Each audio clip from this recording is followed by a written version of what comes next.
√5 ಒಂದು ಅಭಾಗಲಬ್ಧ ಸಂಖ್ಯೆ ಎಂದು ಸಾಧಿಸಿ ಅಂತ. ಇದು ಈ ಥರ ಕ್ವಶನ್ √5 √3 ಇದು 3 ಮಾರ್ಕಿಗೆ ಬರುವಂಥ ಕ್ವಶನು. ಈಗ ಇದನ್ನು ಹೇಗೆ ಮಾಡ್ತೀರಾ, ನಿಮಗೆ ಗೊತ್ತಿರುವಂಥ ಪ್ರಾಬ್ಲಮೇ. √5 ಲಾಸ್ಟ್ ಕ್ವಶನಲ್ಲೂ ಇದೇ ಥರದ್ದು ಒಂದು ಕ್ವಶನ್ ಬಂದಿತ್ತು ನೋಡಿ. ಒಂದು ಭಾಗಲಬ್ಧ ಸಂಖ್ಯೆ ಆಗಿರಲಿ ಅಂತ ಬರೀತೀರ. ಭಾಗಲಬ್ಧ ಮಕ್ಕಳೇ ಇದನ್ನು ಬರೆದು ಕಲಿಬೇಕು, ಇಲ್ದಿದ್ರೆ ನೀವು ಮಾಡೋದಿಲ್ಲ. ಭಾಗಲಬ್ಧ ಸಂಖ್ಯೆ ಆಗಿರಲಿ. ವಸ್ತುಸ್ಥಿತಿ ಹೇಳ್ತೀನಿ ಮಕ್ಕಳೇ, ಎಷ್ಟು ನೀವು ಬರೆಯದೆ ನೀನು ಇದನ್ನು ಬರಿತೀನಿ ಅಂತ ಹೇಳಿದ್ರೆ ಆಗಲ್ಲ ಮಕ್ಕಳೇ, ಆಯಿತಾ. ಬರೆದು ಕಲಿತೀನಿ ಒಂದು 5 ಟೈಮ್ಸ್ ಅಂತ 5 ಟೈಮ್ಸು 10 ಟೈಮ್ಸ್ ನಿಮ್ಮ intelligent. It depends upon your intelligence, it depend upon your recalling, how much ಹೇಗೆ ನೀವು ರಿಕಾಲ್ ಮಾಡಲಿಕ್ಕಾಗುತ್ತೆ, ನಿಮಗೆ ಅದನ್ನು ವಾಪಸ್ ತಗೊಳ್ಳಿಕ್ಕಾಗುತ್ತೆ ಅಂತ. ನೋಡಿ, ಒಂದು ಪದ್ಯ ಕಲಿಬೇಕಾದ್ರೂ ಎಷ್ಟು ಸಲ ನೀವು ಬಾಯ್ಪಟ್ಟು ಹೊಡಿತೀರ ಅಂದರೆ ತಾನೇ ಬರೋದು. ಅದೇ ಥರ ಇಲ್ಲಿ ಬಾಯ್ಪಟ್ಟು ಹೊಡಿಲಿಕ್ಕಿಲ್ಲ. ಇಲ್ಲಿ ಗಣಿತದಲ್ಲಿ ಏನು ಮಾಡಬೇಕಂದ್ರೆ ಬರೆದು ಕಲಿಬೇಕು. ಬರೆದು no shortcut for the success, no shortcut. ನೀವು ಕೇಳಿದ್ದೀರಾ, ನೀವು ಗೆಲ್ಲಬೇಕು ಅಂತೇಳಿದ್ರೆ ಏನು ಬೇರೆ ಶಾರ್ಟ್ಕಟ್ ಏನಿಲ್ಲ, ಬರದೇ ಕಲಿಬೇಕು. ಒಂದು 5 ಸಲ ಬರೀರಿ. ಇದನ್ನು ಮತ್ತೆ ನೆಕ್ಸ್ಟ್ ಕ್ವಶನ್ ಪೇಪರ್ ತೆಗೆದು ನೀವೇ ಸಾಲ್ವ್ ಮಾಡಿ. ಅರ್ಥ ಆಯ್ತಲ್ವಾ? 5 ಸಲನ 10 ಸಲನ ಅದು ನನಗೆ ಗೊತ್ತಿಲ್ಲ ನಿಮ್ಮ ಕೆಪಾಸಿಟಿ ಎಷ್ಟಿದೆ ಅಂತ ಹೇಳುವಾಗ ಅಯ್ಯೋ ಏನು ಬರೆಯೋಕೆ ಹೇಳ್ತೀರಾ, ಬರೆದ್ರೆ ಮಾತ್ರ ಮಾಡಲಿಕ್ಕಾಗೋದು. ಮಾಡಿ ನೋಡಿ, ಆಮೇಲೆ ನಿಮಗೆ ಗೊತ್ತಾಗುತ್ತೆ, ಬರೆದ್ರೆ ನನಗೆ ನೆನಪಲ್ಲಿ ಉಳಿಯುತ್ತೆ, ಬರೆಯೋದಿದ್ರೆ ನೆನಪಲ್ಲಿ ಉಳಿಯಲ್ಲ. ಮ್ಯಾಥ್ಸ್ ಮಾತ್ರ ಬರೆದೇ ಕಲಿಬೇಕು, ಓಕೆನಾ? No shortcuts, okay. ಇದು ಭಾಗಲಬ್ಧ ಸಂಖ್ಯೆ ಅಂತ ಹೇಳಿರೋದ್ರಿಂದ √5 = p/q. ಪಿ ಮತ್ತು ಕ್ಯೂ ಯಾವುದಕ್ಕೆ ಸೇರಿದೆ? ಝಡ್ಗೆ ಸೇರಿದೆ. ಆದರೆ ಕ್ಯೂ ಸಮವಲ್ಲ 0. ಇದನ್ನು ಬರಿಬೇಕು. ನೆಕ್ಸ್ಟ್ ಈಗೇನು ಮಾಡಬೇಕು? ಎರಡೂ ಕಡೆ ವರ್ಗ ಮಾಡಿದಾಗ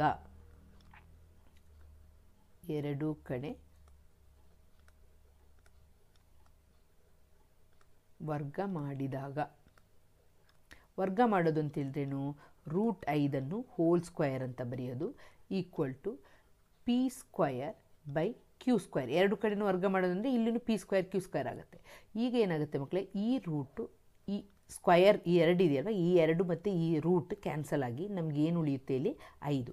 ಈ 5ಅನ್ನು ಈ q² ಜೊತೆ ಗುಣಿಸಿದಾಗ, ಅಡ್ಡ ಗುಣಕಾರ ಮಾಡಿದಾಗ 5 ಮತ್ತು q², ಇದು ಹೊರಟೋಗ್ಬಿಡುತ್ತೆ, ರೂಟ್ ಮತ್ತು ಇದು 2, ಆಗ 5 ಮಾತ್ರ ಉಳಿತದೆ. 5 ಮತ್ತು q² ಗುಣಿಸ್ತೀವಿ, ಅಡ್ಡ ಗುಣಕಾರ ಮಾಡಿದ್ದು = ಏನು ಬರಿತೀರಾ? p².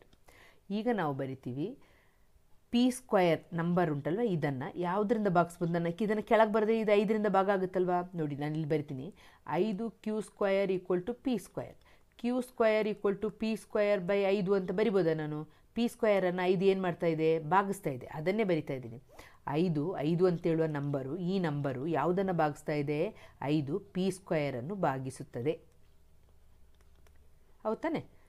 ಆಗ p² ಭಾಗಿಸಿದ್ರೆ p ಸಹ ಭಾಗಿಸ್ತದೆ. 5 p ಭಾಗಿಸುತ್ತದೆ. ಅರ್ಥ ಆಯ್ತಾ ಮಕ್ಕಳೇ? ನೆಕ್ಸ್ಟು ಈಗ ಈ ಪಿಯ ಬೆಲೆ, ಇದನ್ನು 1 ಅಂತ ಈಕ್ವೇಷನ್ ನಂಬರ್ ತೊಗೊಳ್ಳಿ. p = 5m. ನೋಡಿ ಮಕ್ಕಳೇ, ಇಲ್ಲಿ 5 ಇರೋದ್ರಿಂದ ನಾನು 5m ಅಂತ ಹಾಕ್ಕೊಂಡಿದ್ದೀನಿ. ಇಲ್ಲೇನಾದರೂ 3 ಅಂತಿದ್ರೆ, √3 ಅಂತ ಬಂದಿದ್ದರೆ ಆಗ ನಾನು p = 3m ಅಂತ ತೊಗೊಳ್ತಿದ್ದೆ. ಅರ್ಥ ಆಯ್ತಲ್ವಾ? ಈಗ p ಇದ್ದ ಜಾಗಕ್ಕೆ ಇಲ್ಲಿ p² ಅಂತಿದೆಯಲ್ವ, ಈ ಕ್ಯೂ ಇಲ್ಲಿರೋದನ್ನು ಎಡಗಡೆ ಇರೋದನ್ನು ಹಾಗೇ ಬರ್ಕೊಳ್ಳಿ. 5 q² = p ಇದ್ದ ಜಾಗಕ್ಕೆ ಎಷ್ಟು ಬರಿಬೇಕು ನಾನು? 5m ಹೋಲ್ ಸ್ಕ್ವಯರ್ ಅಂತ ಬರೀತೀನಿ, ಓಕೆ. 5 q² = 5 5 ಎಷ್ಟು? 25 m². ನೋಡಿ ಮಕ್ಕಳೇ, 5 5 25. ಈಗ 5 ಇದನ್ನು ಇಲ್ಲಿ ತಗೊಂಡ್ರೆ ಏನಾಗುತ್ತೆ ನೋಡಿ, ಇದನ್ನು ಇಲ್ಲಿ ಬರಿತೀನಿ ನೋಡಿ. 5 q² ಈ 25 ಕೆಳಗೆ ಬರಿತೀನಿ. 25 = m² ಅಂತ. ಆಗ 5 1 5 5 25 ಎಷ್ಟು ಉಳ್ಕೊಳ್ತು? 5. ಯಾವುದನ್ನು ಭಾಗಿಸ್ತಾ ಇದೆ? q² ಭಾಗಿಸ್ತಾ ಇದೆ. ಅದನ್ನೇ ಇಷ್ಟು ಬರೆದು ನೀವು ಇಲ್ಲಿ ಬರೀರಿ. 5 ಅಂತ ಹೇಳುವ ನಂಬರು ಯಾವುದನ್ನು ಭಾಗಿಸ್ತಾ ಇದೆ? q² ಭಾಗಿಸುತ್ತದೆ, ಹೌದಾನೆ? ಭಾಗಿಸುತ್ತದೆ. ಆಗ 5 q ಸಹ ಭಾಗಿಸುತ್ತದೆ, q ಭಾಗಿಸ್ತದೆ, ಅದನ್ನೇ ಬರೀರಿ. ಈಗ ಯಾವುದನ್ನೆಲ್ಲ ಭಾಗಿಸ್ತದೆ? p ಮತ್ತು qನ ಸಾಮಾನ್ಯ ಅಪವರ್ತನವಾಗಿದೆ. ಭಾಗಲಬ್ಧ ಸಂಖ್ಯೆ ಅಂತ ಇಲ್ಲಿ ನನಗೆ ಅಪವರ್ತನವಾಗಿದೆ ಅಂತ ನಾನು ಭಾಗಿಸ್ತಾ ಇದ್ದೀವಿ ಅಂತ, ಇದು ಅಪವರ್ತನ ಅಂದರೆ ಇದು ಭಾಗಿಸ್ಬಿಡ್ತದೆ, p ಮತ್ತು q ಭಾಗಿಸ್ಬಿಡ್ತದೆ. ಆಗ ನಮ್ಮ ಊಹೆ ಏನಾಯಿತು? ತಪ್ಪಾಯಿತು. ನಮ್ಮ ಊಹೆ ತಪ್ಪಾಗಿದೆ. √5 ಒಂದು ಅಭಾಗಲಬ್ಧ ಸಂಖ್ಯೆ.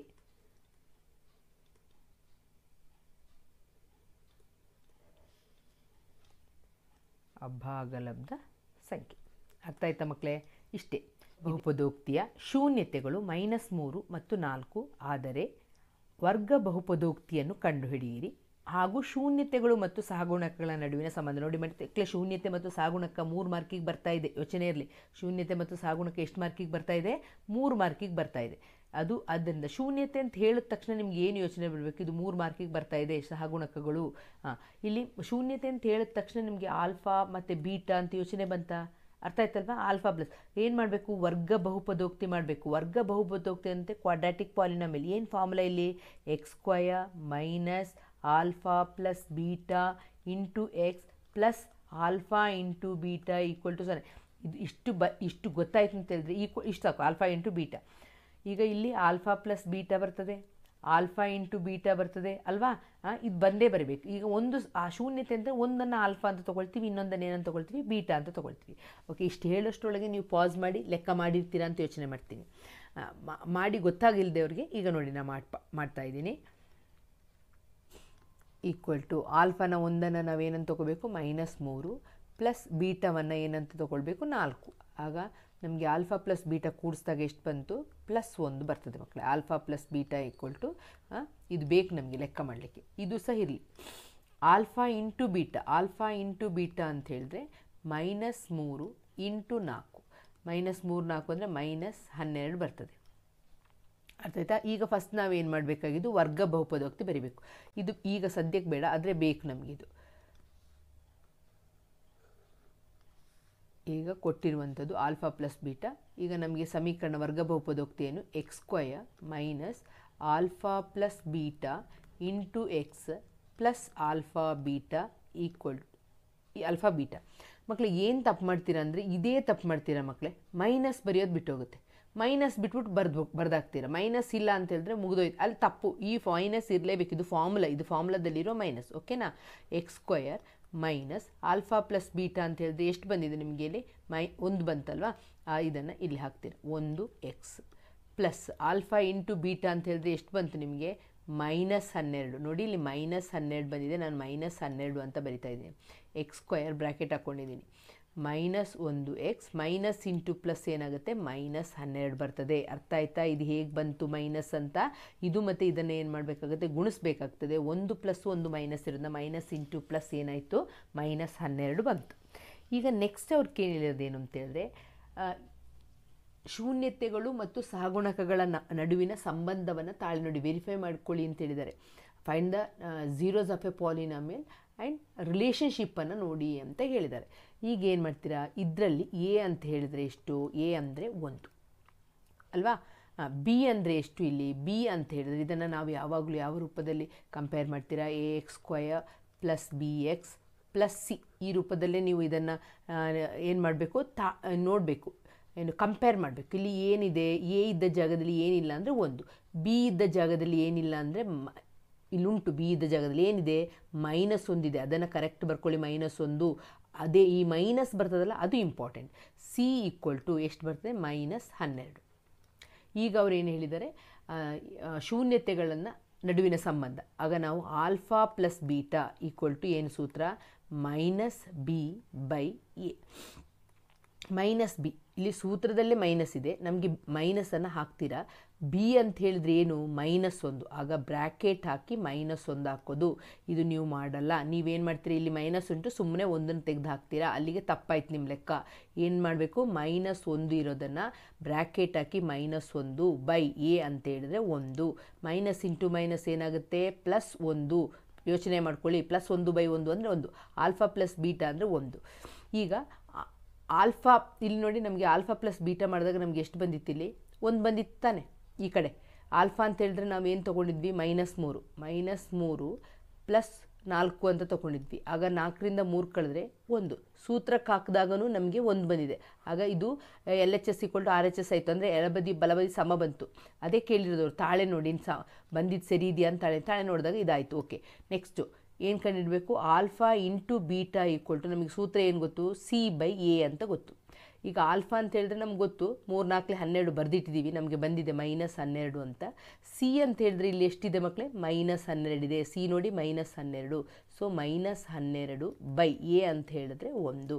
ನೋಡಿ ಇಲ್ಲಿನೂ -12, 1ರಿಂದ ಬಾಗಿಸಿದ್ರು ಅದೇ ಬರುತ್ತೆ, -12, ಇಲ್ಲಿನೂ -12. ಈಗ ತಾಳೆ ನೋಡಿದಾಗ ಸೇಮ್ ಆನ್ಸರ್ ಬಂತು ತಾನೆ ಮಕ್ಕಳೇ. ಇಲ್ಲಿ ಇಂಪಾರ್ಟೆಂಟಾಗಿ ಏನೆಲ್ಲ ಇಂಪಾರ್ಟೆಂಟ್ ಅಂತ ಹೇಳುವಾಗ ನೀವೇನು ಯೋಚನೆ ಮಾಡಬೇಕು ಅಂತ ಹೇಳಿದ್ರೆ, ನೀವೆಲ್ಲಿ ತಪ್ಪಾಗ್ತೀರಾ ಅದ್ರ ಬಗ್ಗೆ ಹೇಳ್ತಾ ಇದ್ದೀನಿ, ಅರ್ಥ ಆಯ್ತಲ್ವ. ಇಲ್ಲಿ ನೀವು ಮಾಡುವಂಥದ್ದು ಸಿಲಿ ಮಿಸ್ಟೇಕ್ಸ್. ಫಸ್ಟು ಇದರಲ್ಲಿ ಮೈನಸ್ ಬರೆಯಲ್ಲ, ಈ ಮೈನಸನ್ನು ಮರ್ತೋಗ್ತದೆ. x² - alpha plus beta into X plus alpha beta, ಇಲ್ಲಿ ಪ್ಲಸ್ ಯೋಚನೆ ಇಟ್ಕೊಳ್ಬೇಕು. ಚಂದ ಪಿಕ್ಚರ್ ನಿಮ್ಗೆ ಇದು ಕಣ್ಣು ಮುಂದೆ ಬರಬೇಕು, ಈ ಪಿಕ್ಚರ್ ನಿಮ್ಮ ಕಣ್ಣು ಮುಂದೆ ಬರಬೇಕು, ಅರ್ಥ ಆಯ್ತಲ್ವ. x² - alpha plus beta into X plus alpha beta ಅಂತ ಇದು ಫಾರ್ಮುಲಾ. ಈ ಲೆಕ್ಕ ನಾವು ಮಾಡಿದಾಗ ಇಲ್ಲಿ ಫಸ್ಟ್ ಆಲ್ಫಾ ಪ್ಲಸ್ ಬೀಟಾನ ಮಾಡ್ಕೊಂಡಾಗ ನಮಗೆ -1x ಇದು ಮಾಡಿದ್ದೀವಿ, ಇಲ್ಲಿ ಗುಣಿಸಿದ್ದೀವಿ, ಒಂದನ್ನು ಆಲ್ಫಾ ಅಂತ ತೊಗೊಂಡು ಇನ್ನೊಂದನ್ನು ಬೀಟಾ ತೊಗೊಂಡು ಇದು ಮಾಡಿ ಈ ಸಮೀಕರಣಕ್ಕೆ ಹಾಕ್ತೀವಿ. ಇಲ್ಲಿ 1 ಅಂತ ಬಂದಿದೆ, ಇಲ್ಲಿ 1 ಹಾಕಿದೆ, ಆಗ 1x ಪ್ಲಸ್ ಇಲ್ಲಿ -12 ಬಂತು, ಅದು ಓಕೆ. ನೆಕ್ಸ್ಟ್ ಎಲ್ಲಿ ಮಿಸ್ಟೇಕ್ ಆಗ್ತದೆ ಅಂತ ಹೇಳುವಾಗ ಇಲ್ಲಿ ಮಿಸ್ಟೇಕ್ ಆಗುತ್ತೆ ಮಕ್ಕಳೇ. ಇಲ್ಲಿ ಬಿ ಮೈನಸ್ ಕೊಟ್ಟರೆ, ಪ್ಲಸ್ ಇದ್ದರೆ ಸುಮ್ಮನೆ ಬರೆದು ಬಿಡ್ತೀರಿ, ಈ ಮೈನಸ್ ಹಾಕ್ಬಿಟ್ಟು ಪ್ಲಸ್. ಇಲ್ಲಿ ಮೈನಸ್ ಬಂದಾಗ, ಬಿ ಮೈನಸ್ ಬಂದಾಗ ಈ ಮೈನಸನ್ನು ಹಾಗೇ ಬರೆದು ಬ್ರ್ಯಾಕೆಟ್ ಒಳಗೆ ಬಿ ವ್ಯಾಲ್ಯೂ ಎಷ್ಟು -1, ಅರ್ಥ ಆಯ್ತಲ್ಲ ಮಕ್ಕಳೇ. ಆಗ ನಾವು ಇದನ್ನು ಬ್ರ್ಯಾಕೆಟ್ ಒಳಗೆ -1 ಅಂತ ಹಾಕೋದು ಇಂಪಾರ್ಟೆಂಟ್. ಆಗ ಮೈನಸ್ ಇಂಟು ಮೈನಸ್ ಪ್ಲಸ್ ಆಗುತ್ತೆ. ಆಗ ಈ ಕಡೆ ನೋಡಿ ಇದು ಗೊತ್ತಾಗುತ್ತೆ, ಆಲ್ಫಾ ಪ್ಲಸ್ ಬೀಟಾ 1 ಬಂತು, ಈ ಕಡೆ 1 ಬಂತು, ಅರ್ಥ ಆಯ್ತಲ್ಲ ಮಕ್ಕಳೇ. ಆಲ್ಫಾ ಇಂಟು ಬೀಟನೂ ಅಷ್ಟೇ, ಇಲ್ಲಿ ಉತ್ತರ ಮಾಡಿ ಇಟ್ಟಿದ್ದೀವಿ -12. ಇದು ಇದರಲ್ಲಿ ನೋಡಬೇಕು, C/A ಫಾರ್ಮಲ್ಲಿ ನೋಡಿದಾಗ ಸೇಮ್ ಬರ್ತದ ನೋಡಬೇಕು. ಹಾಗೆ ಮಾಡಿದಾಗ ಎರಡು ಕಡೆಯೂ ಸರಿ ಬಂದೇ ಬರುತ್ತೆ. ಅದೇ ರಿಲೇಷನ್ಶಿಪ್ಪನ್ನು ವೆರಿಫೈ ಮಾಡಿ ಅಂತ ಹೇಳ್ತಾ ಇರೋದು.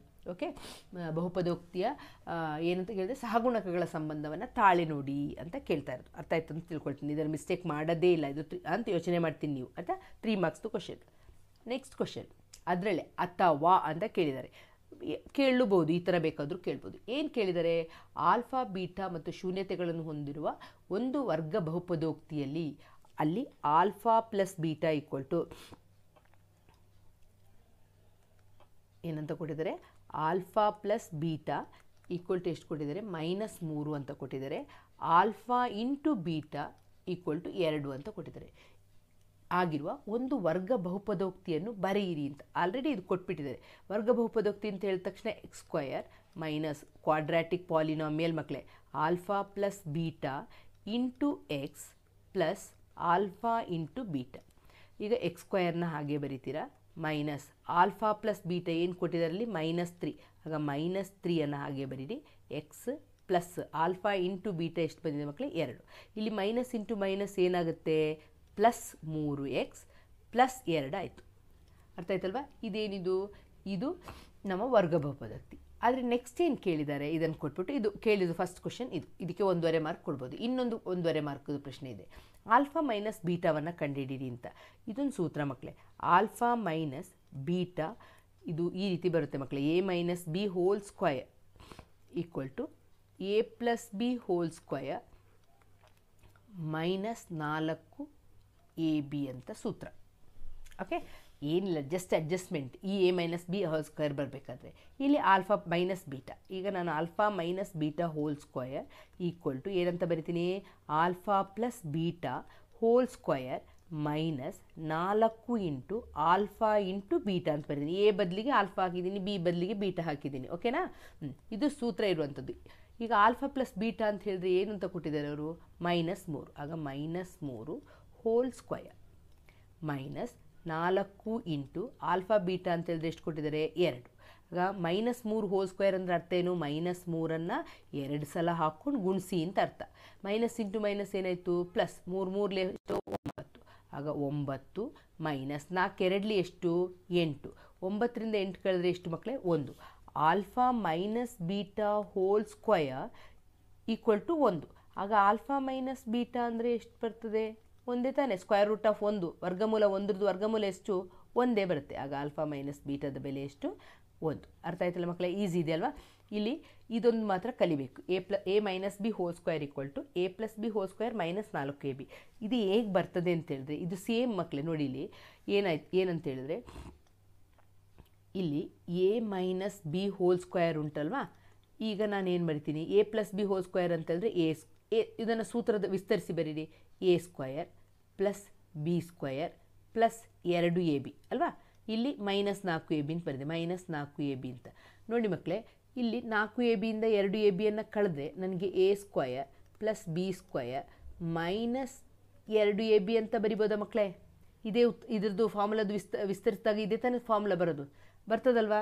ಅದಕ್ಕೋಸ್ಕರ ನಮ್ಗೆ ಆನ್ಸರ್ ಬರಲಿಕ್ಕೋಸ್ಕರ ಕೆಲವೊಂದು ನಾವು ಟ್ರಿಕ್ಸನ್ನು ಮಾಡ್ಕೊಳ್ಬೇಕು. ಅದಕ್ಕೋಸ್ಕರ ಈ ಫಾರ್ಮುಲಾ ಅರ್ಥ ಆಯ್ತಲ್ವ? a minus B whole square equal to a plus B. ಅದರಿಂದ ಇದೇ ಬರುತ್ತೆ, ಕಳೆದಾಗ ಇದೇ ಬರುತ್ತೆ.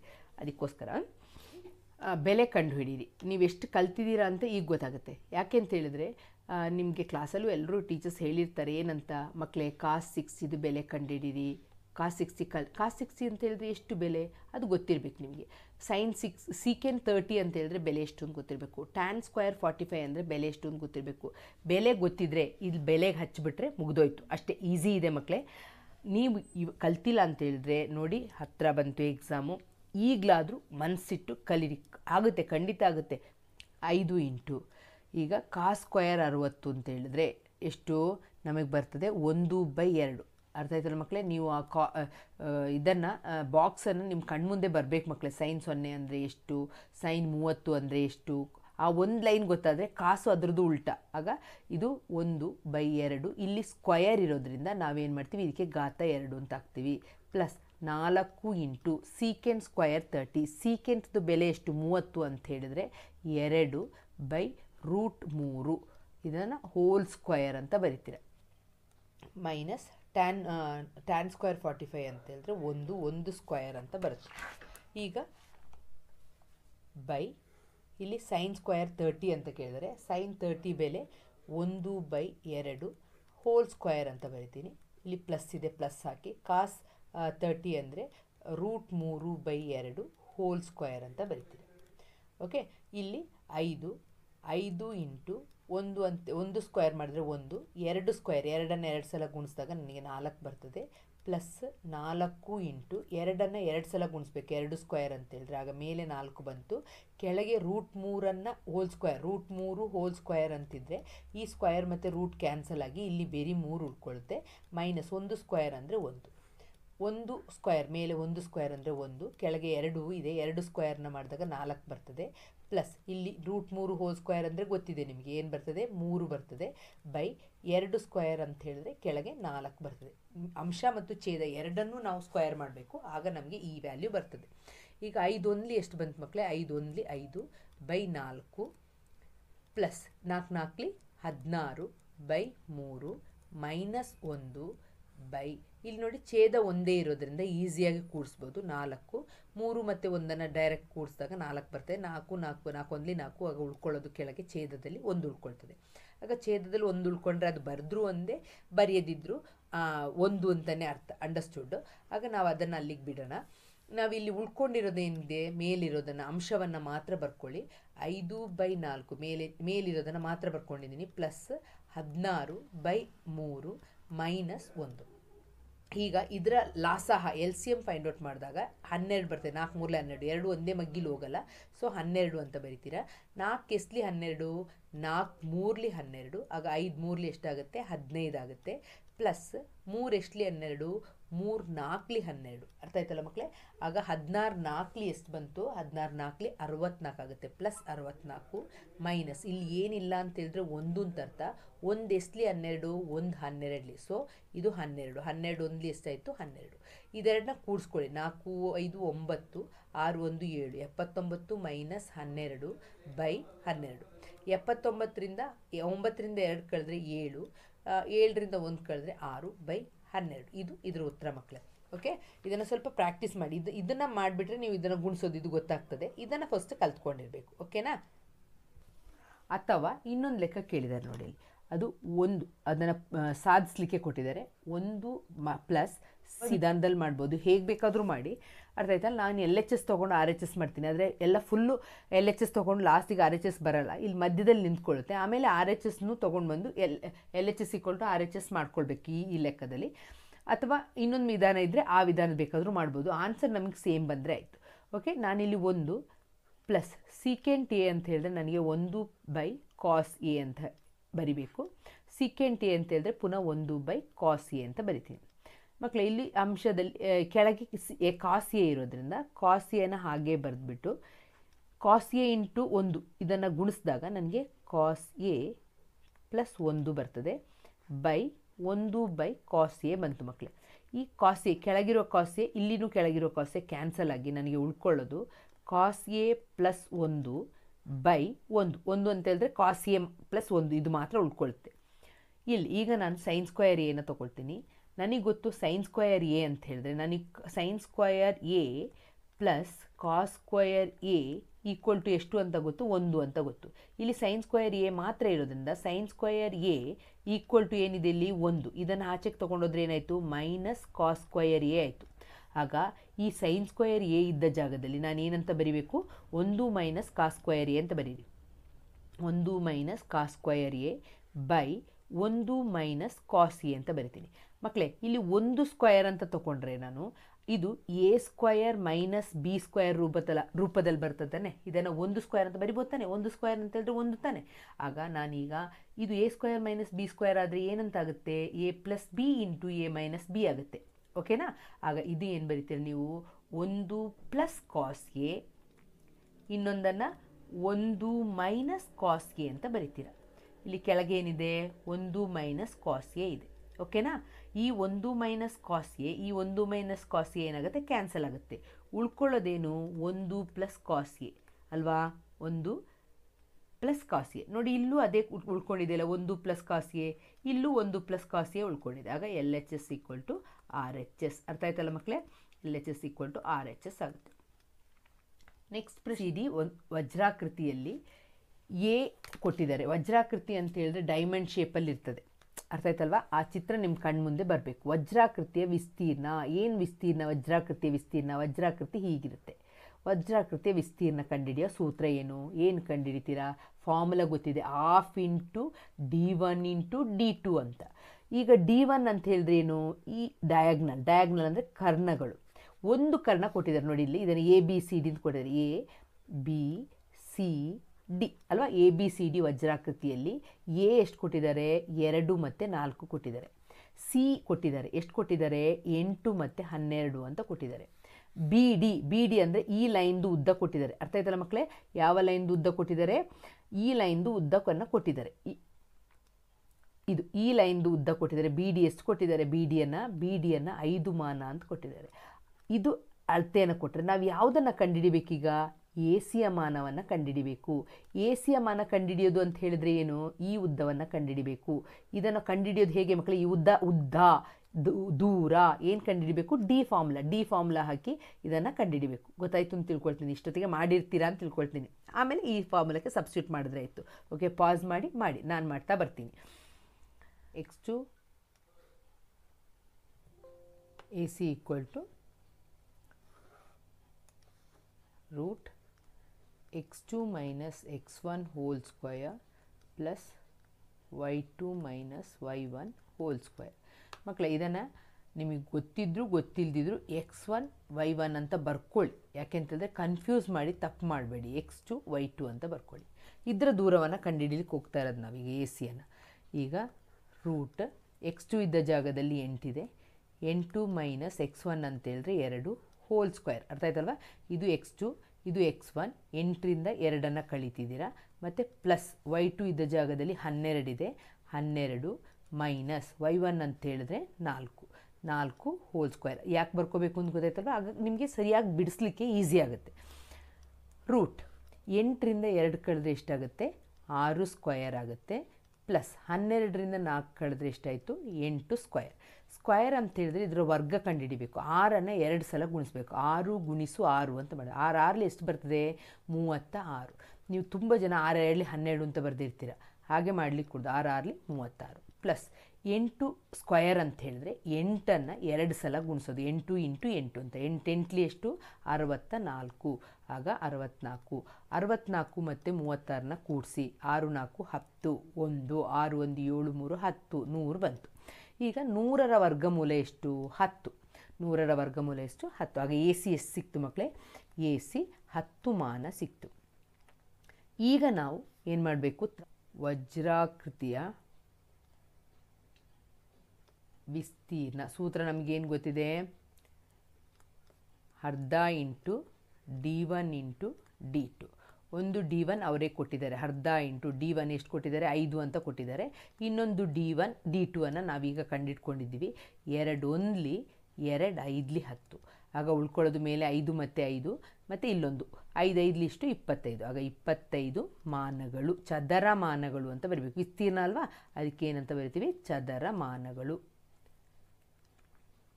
ಸ್ಕ್ವಯರ್ ಯೂನಿಟ್ಸ್ ಅಂತ ಬರಿತೀವಿ. ಓಕೆನಾ.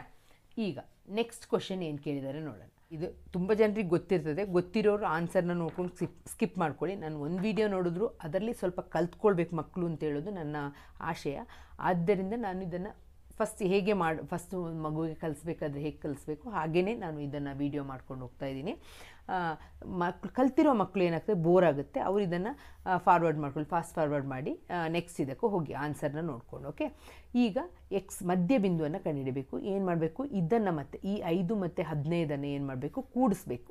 ಕೂಡಿಸಿದಾಗ ಎಷ್ಟು ಬರ್ತದೆ, 5 + 15 ಮಾಡಿದಾಗ ಎಷ್ಟು ಬಂತು, 20 ಬರ್ತದೆ ಅಲ್ವಾ. 5 15 ಸೇರಿಸಿ 20. 20ರ ಮಧ್ಯ ಎಷ್ಟು ಅಂತ ನೋಡಬೇಕು. ಈಗ ಕೆಲವು ಮಕ್ಕಳಿಗೆ ಇದು ತುಂಬ ಇಂಪಾರ್ಟೆಂಟ್ ನೋಡ್ರಿ, ಇದೆಲ್ಲ ಕಲ್ತಿರ್ಬೇಕು, ಇದೆಲ್ಲ ಕಾಮನ್ ಬರುವಂತಹ ಎಲ್ಲ ಕ್ವಶನ್ ನೋಡಿಬೇಕಾದ್ರೆ 3 ಕ್ವಶನ್ ಪೇಪರ್, ಇದು 3ನೇ ಕ್ವಶನ್ ಪೇಪರ್ ನಾನು ಸಾಲ್ವ್ ಮಾಡ್ತಾ ಇರೋದು ಮಾದರಿ ಪ್ರಶ್ನೆ ಪತ್ರಿಕೆಯಲ್ಲಿ. 3 ಪ್ರಶ್ನೆ ಪತ್ರಿಕೆಯನ್ನು ನೋಡ್ಕೊಂಡು ಹೋಗಿ ಮಾಡಿ ಈ ಥರ ಪ್ರಾಬ್ಲಮ್ಸನ್ನು ಸಾಲ್ವ್ ಮಾಡಿ. ಅರ್ಥ ಆಯ್ತಲ್ವಾ. ಈಗ ಇದರ ಅರ್ಧ ಹೇಗೆ ಬರ್ತದೆ ಅಂತಂದರೆ, ಇದರ ಅರ್ಧ ಹುಷಾರಿರೋ ಮಕ್ಕಳು 10 ಅಂತ ಹೇಳಿಬಿಡ್ತಾರೆ. ಈಗ 20ರ ಅರ್ಧ ಮಧ್ಯ ಯಾವುದು ಅಂತ ಹೇಳಿದ್ರೆ, ಈಗ ಹೀಗೆ ಯೋಚನೆ ಮಾಡ್ಕೊಳ್ಳಿ ಮಕ್ಕಳು. 20 ರೂಪಾಯಿ ಇದೆ, ಇದೆರಡನ್ನ ಕೂಡಿಸಿದಾಗ 20 ರೂಪಾಯಿ ಅಂತು.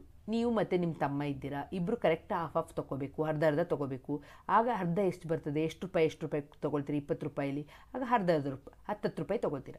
ಆಗ ಅದೇ ಮಧ್ಯ ಬಿಂದು. ಅರ್ಥ ಆಯ್ತಲ್ಲ ಮಕ್ಕಳೇ. ಈಗ 15 ಮತ್ತು 25 ಇದು ದುಡ್ಡು ಅಂತಲೇ ಯೋಚನೆ ಮಾಡಿ. ದುಡ್ಡು ಅಂತ ಹೇಳಿದ ತಕ್ಷಣ ನಿಮಗೆ ಬೇಗ ಅರ್ಥ ಆಗುತ್ತೆ. 25ಕ್ಕೆ 5 30 40 ರೂಪಾಯಿ. 40 ರೂಪಾಯಿದ ಅರ್ಧ ಎಷ್ಟು ಅಂತ ಕೇಳಿದ ತಕ್ಷಣ ನೀವೇನು ಹೇಳ್ತೀರಾ, 20 ರೂಪಾಯಿ. ನಮ್ಮ ಕ್ಲಾಸಲ್ಲಿ ನಮ್ಮ ಸ್ಕೂಲಲ್ಲಿ ಹಾಗಾಗ್ತಾ ಇದೆ. ಏನಂತ ಹೇಳಿದ್ರೆ, ದುಡ್ಡು ಅಂತ ಹೇಳಿದ ತಕ್ಷಣ ಮಕ್ಕಳು ಸ್ವಲ್ಪ ಬೇಗ ಫಾಸ್ಟಾಗಿ ಮಧ್ಯಬಿಂದು ಹೇಳೋದು ಮಾಡ್ತಾ ಇದ್ದಾರೆ. ಈಗ ಇದನ್ನು ಕೂಡಿಸಿದಾಗ 5 5 10 25 ರೂಪಾಯಿ ಮತ್ತು 35 ರೂಪಾಯಿ ಕೂಡಿಸಿ ಅಂತ ಹೇಳಿದ ತಕ್ಷಣ ಅವರು ಇಲ್ಲಿ 10 30 40 50 60 ರೂಪಾಯಿ ಮೇಡಮ್ ಅಂತ ಹೇಳ್ತಾರೆ. 60ರದ್ದು ಅರ್ಧ ಎಷ್ಟು ರೂಪಾಯಿ ಅಂತ ಕೇಳಿದ ತಕ್ಷಣ 30. ಓಕೆ. ಅದೇ ಥರ ಇಲ್ಲೂ ಕೂಡಿಸಿದಾಗ 80 ಬರ್ತದೆ, 40 ಬರ್ತದೆ, ಇಲ್ಲಿ 100 ಬರ್ತದೆ. 55 60 60 40 100, ಅದರ ಅರ್ಧ 50 ಬಂತು. ಈಗ ಇಲ್ಲಿ 120 ಬರ್ತದೆ, ಅದರ ಅರ್ಧ ಎಷ್ಟು 60. ಅರ್ಥ ಆಯ್ತಲ್ಲ ಮಕ್ಕಳೇ. ಇದು ಇನ್ನೂ ಗೊತ್ತಾಗಿಲ್ಲ, ಇದನ್ನು ಹೇಗೆ ಮಾಡೋದು ಅಂತ ಗೊತ್ತಾಗಿಲ್ಲ, ಅರ್ಜೆಂಟ್ ಆಯಿತು ಅಂತ ಹೇಳಿದ್ರೆ ಹೀಗೆ ತಿಳ್ಕೊಳ್ಳಿ ನೀವು. ಯಾಕೆಂತಂದರೆ ಇದೆಲ್ಲ ನೀವು ಬಿಟ್ಕೊಡ್ಲೇಬಾರ್ದು, ಇದರಲ್ಲಿ ಮಾರ್ಕ್ಸ್ ತಪ್ಪಾಗಲಿಕ್ಕೆ ಕೊಡೋದು. ಈಗ ಹೇಗೆ ಮಾಡ್ತೀರಾ, ಈಗ ನೋಡಿ 2ನೇದಕ್ಕೆ ಮಾಡ್ತೀವಿ 25. ನೀವು ಯಾರನ್ನೂ ಬೆದರಬೇಡಿ, ಯಾಕೆಂತೇಳಿದ್ರೆ ನಿಮಗೆ ಬೇಕಾಗಿದ್ದು ಮಾರ್ಕ್ಸ್. ನಿಧಾನವಾಗಿ ಮಾತ್ರ ಮಾಡ್ಕೊಳ್ಳಿ. 5 5 ಎಷ್ಟು ಕೂಡಿಸಿದಾಗ ಎಷ್ಟಾಯಿತು, 10 ಬಂತು. ಇಲ್ಲಿ ಒಂದು ದಶಕ, 3 2 5 1 6 ಎಷ್ಟು ಬಂತು, 60 ಬಂತು. ಈಗ ಇದರ ಅರ್ಧ ತೆಗಿಯೋಕ್ಕೆ ಬರೋಕ್ಕಿಲ್ಲ. ಆದರೆ ತುಂಬ ಈ ದುಡ್ಡಿನ ವ್ಯವಹಾರ ಮಾಡೋ ಮಕ್ಕಳು ಇದನ್ನ ಬೇಗ ಮಾಡ್ತಾರೆ. ಬಾಕಿ ಉಳಿದ ಮಕ್ಕಳಿಗೆ ಹೇಳ್ತಾ ಇದ್ದೀನಿ ನಾನು. 2ನ ಭಾಗಿಸ್ಬೇಕೀಗ 60ಅನ್ನು. 2 ಎಷ್ಟಲಿ 2ನೇ ಮಗ್ಗಿ ಹೇಳಿ, 2 3 6 ಅಲ್ವಾ. 2 3 6, 6ರಿಂದ 6 ಕಳೆದ್ರೆ 0. ಈ 0ನ ಇಲ್ಲಿ ಬರೀರಿ. ಈಗ ಎಷ್ಟು ಬಂತು, ಇಲ್ಲಿ 30, ಅದನ್ನೇ ನಾನು ಇಲ್ಲಿ ಬರೆದಿರೋದು. ಈಗ 35 ಮತ್ತು 45ನ್ನು ಕೂಡಿಸಿ, 35 ಕೂಡಿಸು 45, ಒಂದ್ರ ಕೆಳಗೆ ಒಂದು ಹಾಕಿ ಕೂಡಿಸಿ. 5 + 5 ಕೂಡಿಸಿದ್ರೆ ಎಷ್ಟು ಬಂತು, 10 1. ಈಗ 4 5 6 7 8 ಎಷ್ಟು ಬಂತು, ಇಲ್ಲಿ ಟೋಟಲ್ ಕೂಡಿಸಿದಾಗ 80. 80ನ್ನು ಎಷ್ಟರಿಂದ ಭಾಗಿಸ್ಬೇಕು, 2ರಿಂದ ಭಾಗಿಸ್ಬೇಕು. ಯಾವಾಗಲೂ 2ರಿಂದನೇ ಭಾಗಿಸೋದು. 2ನೇ ಮಗ್ಗಿ ಹೇಳಿ, 2 ಎಷ್ಟಲಿ 2 4 8. ಈ 0ಯನ್ನು ಇಲ್ಲಿ ಬರ್ದಿ, ಆಗ ಎಷ್ಟಾಯಿತು 40, ಅದನ್ನೇ ಬರ್ದಿದ್ದೀನಿ. ಅರ್ಥ ಆಯ್ತಲ್ಲ ಮಕ್ಕಳೇ. ಈಗ ಲಾಸ್ಟ್ ವರ್ಡ್ ಮಾಡ್ತೀನಿ ನೋಡಿ, 55 + 65 ಕೂಡಿಸಿ. 5 + 5 ಎಷ್ಟಾಗುತ್ತೆ, 10 ಆಗುತ್ತೆ, ಒಂದು ದಶಕ. 6 6 ಆಗುತ್ತೆ, 6 + 6 ಎಷ್ಟಾಯಿತು, 12. 120ನ್ನು ಯಾವುದರಿಂದ ಭಾಗಿಸ್ಬೇಕು ಮಕ್ಕಳೇ, 2ರಿಂದ ಭಾಗಿಸ್ಬೇಕು. 2 ಎಷ್ಟಲಿ 2 6 12. 12ರಿಂದ 12 ಕಳೆದ್ರೆ 0. ಈ 0ನ ಇಲ್ಲಿ ಬರಿ, ಎಷ್ಟು ಬಂತು, 60 ಬಂತು. ಅರ್ಥ ಆಯ್ತಲ್ಲ ಮಕ್ಕಳೇ. ಎಫ್ ಸಿಕ್ಕಿದೆ. ಎಕ್ಸ್ ಈಗ ನೀವು ಕಂಡಿದ್ವಿ. ನೆಕ್ಸ್ಟ್ ಏನು, FI XI. ಇದನ್ನು ನೀವು ಕಾಲಮ್ ಯಾವುದು ಅಂತ ಕರೆಕ್ಟ್ ಗೊತ್ತು, ವರ್ಗಾಂತರ ಆಗ್ತದೆ, ಆವರ್ತಿ ಕೊಟ್ಟಿರ್ತಾರೆ. ಮಧ್ಯ ಬಿಂದುವನ್ನು ಕಂಡುಹಿಡಬೇಕು. ಹೇಗೆ ಕಂಡುಹಿಡಬೇಕು, ವರ್ಗಾಂತರನ ಕೂಡಿಸಿ 2ರಿಂದ ಭಾಗಿಸ್ಬೇಕು. ಇದು ನೀವು ನಿಮ್ಮ ಫ್ರೆಂಡ್ಸ್ ಹತ್ರನೂ ಹೇಳ್ಬೇಕು. ಮಾತಾಡುವಾಗೆಲ್ಲ ಹೇಗೆ ಮಾಡೋದು ಅದನ್ನು ಡಿಸ್ಕಸ್ ಮಾಡಿ. ಆಗ ನಿಮ್ಗೆ ಏನಾಗುತ್ತೆ ಅಂತ ಹೇಳಿದ್ರೆ ಇದು ನಿಮ್ಮ ನೆನಪಲ್ಲಿ ಉಳಿಯುತ್ತೆ. ಎಕ್ಸಾಮ್ ಟೈಮಲ್ಲಿ ಇದನ್ನ ಓದ್ಕೊಳ್ಳೋದೇ ಬೇಡ. ಇದು ನಿಮಗೆ ಮನಸ್ಸಲ್ಲಿ ಕರೆಕ್ಟ್ ಗೊತ್ತಿದೆ, ಇದು ಓದ್ಕೊಳ್ಳೋದು ಬೇಡ. ನಿಜವಾಗಿ ಹೇಳಿದ್ರೆ ಹೇಗೆ ಮಾಡೋದು, ಪಟ ಪಟ ಪಟ ಹೇಳ್ಕೊಂಡು ಹೋದರೆ ಆಯಿತು. ಸರಾಸರಿ ಕಂಡುಹಿಡಿಬೇಕಾದ್ರೆ ಈ ಸ್ಟೆಪ್ ಇರಬೇಕು. ಫಸ್ಟ್ ವರ್ಗಾಂತರ ಕೊಟ್ಟಿರ್ತಾರೆ, ಆಮೇಲೆ ನಾವು ಆವೃತ್ತಿಯನ್ನು ಕೊಟ್ಟಿರ್ತಾರೆ, ಮಧ್ಯಬಿಂದು ಮಾತ್ರ ಕಂಡುಹಿಡಿತೀವಿ. ಮಧ್ಯಬಿಂದು ಕಂಡುಹಿಡಿದ ಮೇಲೆ ಇದು ಮತ್ತು ಇದನ್ನು ಗುಣಿಸ್ತೀವಿ. 10 ಎಷ್ಟು ಬರ್ತದೆ? 60 ಬರ್ತದೆ. 11 ಮತ್ತು 20 ಗುಣಿಸಿ, ಇಲ್ಲಿ 11 ಮತ್ತು 20 ಗುಣಿಸಿದ್ರೆ 11 2 22, 0 220 ಬಂತು. ಸರಿಯಾಗಿ ಇಲ್ಲಿ ಇಂಪಾರ್ಟೆಂಟ್ ಏನಂತ ಹೇಳಿದ್ರೆ ಸ್ಥಾನ ಬೆಲೆಗೆ ಅನುಗುಣವಾಗಿ ಬರ್ಕೊಳ್ಳಿ ಮಕ್ಕಳೇ, ಇಲ್ದಿದ್ರೆ ಏನಾಗುತ್ತೆ ಅಂದರೆ ತಪ್ಪಾಗುತ್ತೆ. ನೆಕ್ಸ್ಟು 30, ಈ 0ನ ಇಲ್ಲಿ ಹಾಕ್ತೀನಿ. 3 3 3 2 6. ಓಕೆ, ಇಲ್ಲದಿದ್ದರೆ ನೀವು ಹೀಗೆ ಹಾಕ್ಕೊಂಡು ಗುಣಿಸಿ. 21 ಗುಣಿಸು 30 ಅಂತ ಮಾಡಿ. ಈಗ ಈ 0ನ ಇಲ್ಲಿ ಹಾಕ್ತೀರ, 0 ಇರೋದ್ರಿಂದ 3ರಿಂದ ಗುಣಿಸಿ. 3 1 3 3 2 6, 630 ಬಂತೆ. ಅದೇ ಥರ ಬರ್ತೀನಿ. ಅದೇ ಥರ 40 0 ಇದ್ದರೆ ಮಾತ್ರ ಹೀಗೆ ಮಾಡ್ಲಿಕ್ಕಾಗೋದು, ಇಲ್ಲದಿದ್ದರೆ ನಂಬರ್ ಇದ್ದರೆ ಎರಡನ್ನ ಗುಣಿಸ್ಬೇಕು. ಆಯಿತಾ? ಈಗ 0ನ 0 ಅಂತ ಬರಿತೀನಿ. 4 3 12, 1 4 2 8 1 9. ಅದೇ ಥರ 0 5 4 20, 2 5 1 5 5 6 7 700. ಪುನಃ ಇಲ್ಲಿ 0ನ ಹಾಗೆ ಬರಿತೀನಿ. ಈ 0ನ ಬರಿತಾ ಇರೋದು ನಾನು, ಅರ್ಥ ಆಯ್ತಲ್ವ? 6 5 30, ಎಷ್ಟು ಬಂತು? 300. ಈಗ ಇದನ್ನು ಕೂಡಿಸಿ. ಈಗ ಇದನ್ನು ಬಾಗಿಸಿದ್ರೆ 8 ಎಷ್ಟಲಿ? 8 2 8 3 24, 8 3 24. 28ರಿಂದ 4 ಹೋದರೆ 4, 40, ಈ 3ನೇ ಇಳಿಸ್ಕೊಳ್ಳಿ, ಆಗ 43 ಆಯಿತು. 8 5 40, 8 5 40 ಬಂತು. 3, ಈಗ ಬಿಂದು ಹಾಕ್ತೀರಾ 0, 8 3 24, 10ರಿಂದ 4 ಕಳೆದ್ರೆ 6, ಪುನಃ 0, 8 7 56. ಆಗ ನಾವು 8 7 56, 2 ಡಿಜಿಟ್ ಸಾಕು. ನಮಗೆ ಎಷ್ಟು ಬರೀತೀರ? 35.37 ಇಷ್ಟನ್ನು ಬರೆದು ಇರ್ತೀರಿ. ಇದು ಸರಾಸರಿ. ಓಕೆನಾ? ಈಗ ಅದ್ರ ಜೊತೆಗೇ ಬಹುಲಕ ಕಂಡುಹಿಡೀರಿ ಅಂತ ಕೊಟ್ಟಿದ್ದಾರೆ, ಅದನ್ನು ಮಾಡೋಣ ಮಕ್ಕಳೇ. ಈಗ ಇಲ್ಲಿ ಇಂಪಾರ್ಟೆಂಟ್ ಇಷ್ಟೇ, ಅವ್ರು ಏನು ಕೊಟ್ಟಿದ್ದಾರೆ ಅದನ್ನು ಮಾತ್ರ ಇಟ್ಕೊಳ್ಳಿ.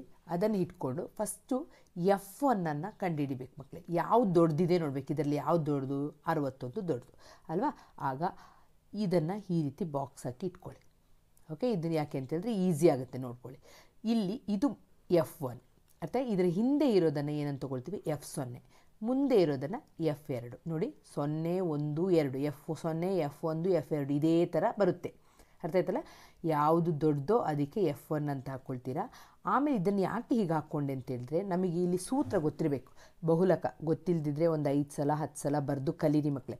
ಬಹುಲಕ equal to L plus F1 minus F0 by 2 F1 minus F0 minus F2 into H. ಇದು ಇಲ್ಲಿ ಬೇಡ ಬ್ರ್ಯಾಕೆಟು.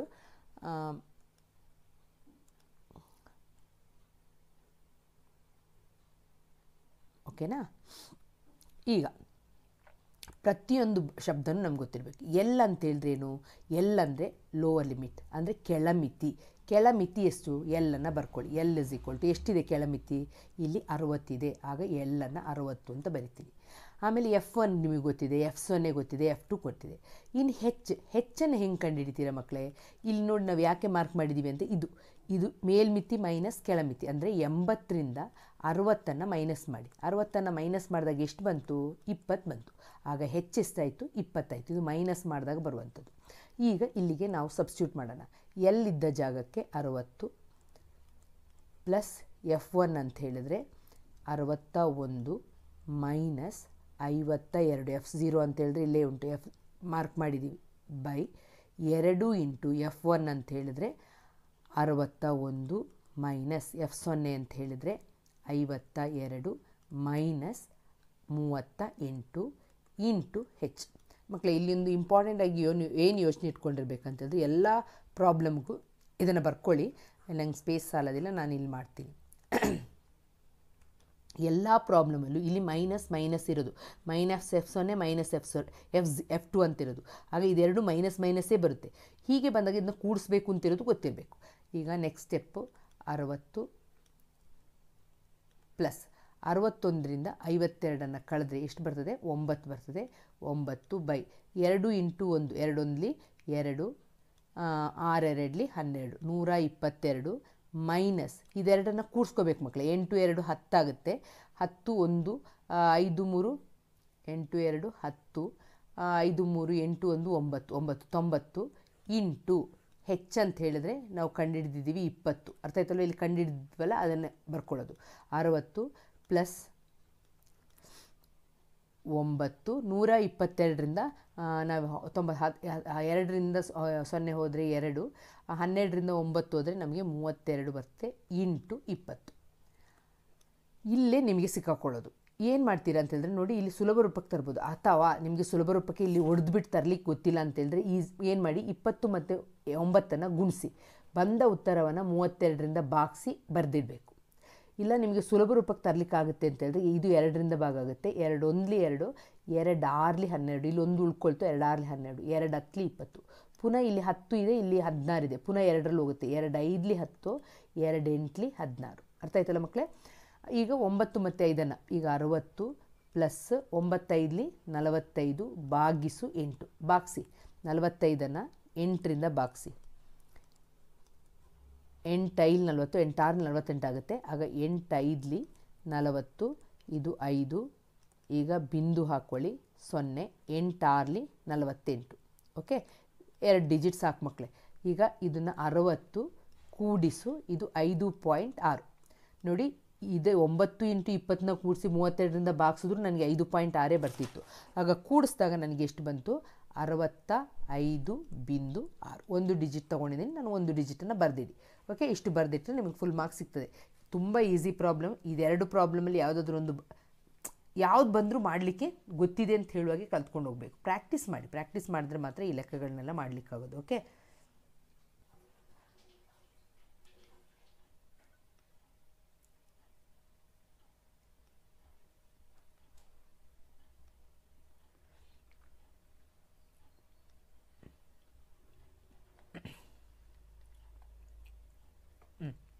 ತ್ರಿಭುಜ ಎ ಬಿ ಸಿಯಲ್ಲಿ A D C equal to B A C ಆಗುವಂತೆ ಡಿ ಯು ಬಿ ಸಿ ಬಾಹುವಿನ ಮೇಲಿನ ಒಂದು ಬಿಂದುವಾಗಿದೆ. ಆದರೆ C A square equal to C B into C D ಎಂದು ಸಾಧಿಸಿ ಅಂತ ಕೇಳಿದ್ದಾರೆ. ಆಗ ಫಸ್ಟ್ ತ್ರಿಭುಜ ಬಿಡಿಸ್ಕೊಳ್ಳೋಣ. ಮೇಲಿರುವಂತಹ ಒಂದು ಬಿಂದು. ಈಗ ಏನು ಸಾಧಿಸಬೇಕು ಅಂದ್ಕೋದು, ಈ 2 ತ್ರಿಭುಜ ಇದೆ ಮಕ್ಕಳೇ. ಇಲ್ಲಿ ಕೊಟ್ಟಿರುವಂಥದ್ದು ಏನಂತ ಹೇಳಿದ್ರೆ ಕೋನ ಬಿ ಎ ಸಿ ಅಲ್ವಾ.